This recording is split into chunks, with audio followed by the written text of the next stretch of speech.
আজকাল শিকার জোগাড় করা বড়ই কঠিন, আর আমার সামনে এমন মোটা তাজা খাবার পড়ে আছে, আর আমি কিনা বসে আছি।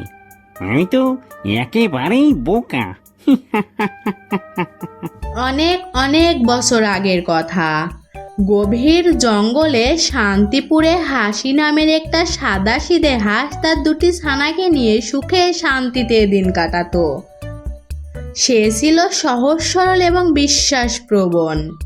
জঙ্গলের সকল প্রাণীর সঙ্গে তার সুসম্পর্ক ছিল। একদিন হাসি এসে শিয়ালের কাছে বলল, শিয়াল মামা, আমি একটা সমস্যায় পড়েছি, তাই তোমার সাহায্য দরকার। বলো ভাগ্নি, কি হয়েছে? আমি থাকতে তোমার চিন্তার কিচ্ছু নেই। আমার দূরের এক বোন অসুস্থ, তাকে দেখার জন্য আমাকে কয়েকদিনের জন্য যেতে হবে। আমি ভাবলাম আমার দুটো ছানাকে তোমার কাছে রেখে যাই।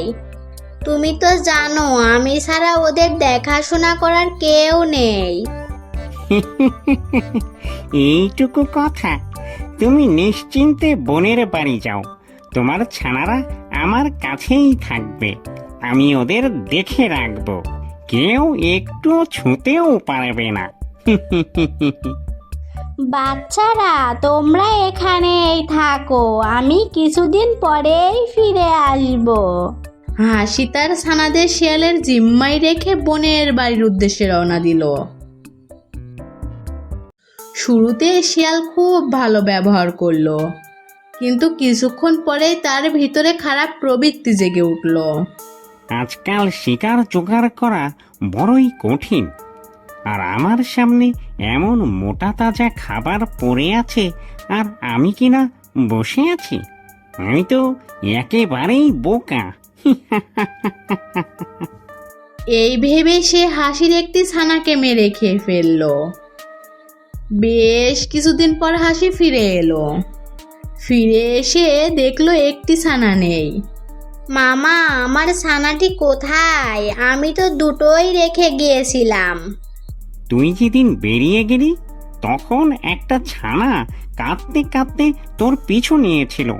আমি ভেবেছিলাম ও তোর সঙ্গেই আছে, তাই আমিও আর কিছু বলিনি। না মামা, আমি তো কোনো ছানাকে দেখিনি আমার পিছে আসতে। তবে তুই কি আমাকে মিথ্যেবাদী বলছিস? তোর জন্য আমি এত কষ্ট করলাম, আর তুই আমার উপর সন্দেহ করছিস? হাসি শিয়ালের কথা বিশ্বাস করে তার আরেক ছানাটিকে নিয়ে ফিরে আসলো। পথের মাঝে এক জায়গায় দেখা হলো তার টুনি পাখির সাথে। কি হয়েছে হাসি, তুমি কাঁদছো কেন? আমার একটা ছানা হারিয়ে গিয়েছে, শিয়ালের কাছে রেখে গিয়েছিলাম। সে বলল ছানাটি নাকি আমার পিছু নিয়েছিল, কিন্তু আমি তো তাকে দেখিনি। ওহ, আমি সব জানি। আমি সেদিন জঙ্গলের পথ দিয়ে যাচ্ছিলাম, তখন দেখছি তোমার ছানাটিকে শিয়াল খেয়ে ফেলেছে, আর এখন তোমায় মিথ্যা কাহিনী বলছে। সব শুনে হাসির মাথায় আগুন জ্বলে উঠল।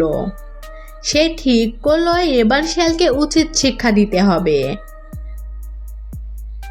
পরের দিন সকালে হাসি জঙ্গলের ভিতর থেকে একটি মৃত হরিণ খুঁজে বের করলো। পাজি শিয়াল, আমি তোর ওই খাবারে বিষ মিশিয়ে দিলাম, তুই যেই না খাবি আর ওপারে চলে যাবি।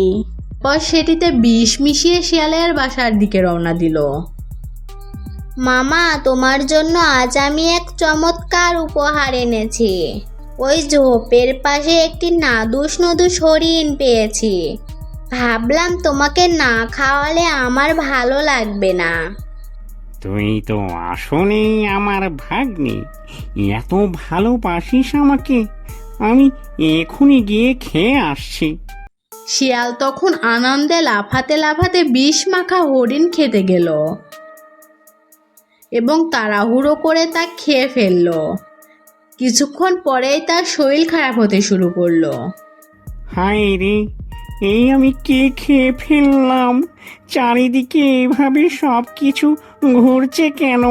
ঘুরছে ঘুরছে। বেটা শিয়াল, আমার আদরের ছানাকে খেয়ে আমাকে মিথ্যা বলেছিস। এখন বোঝ বিশ্বাসভঙ্গের ফল কি হতে পারে। আমি তোকে বিষ মাখানো হরিণ খাইয়েছি, এখন তুই মরবি, হা হা হা হা হা। শিয়াল বিষমাখা হরিণ খেয়ে কষ্ট পেতে পেতে মারা গেল। আর হাসি তার বাকি ছানাকে নিয়ে নিরাপদে ফিরে গেল জঙ্গলের অন্য পাশে।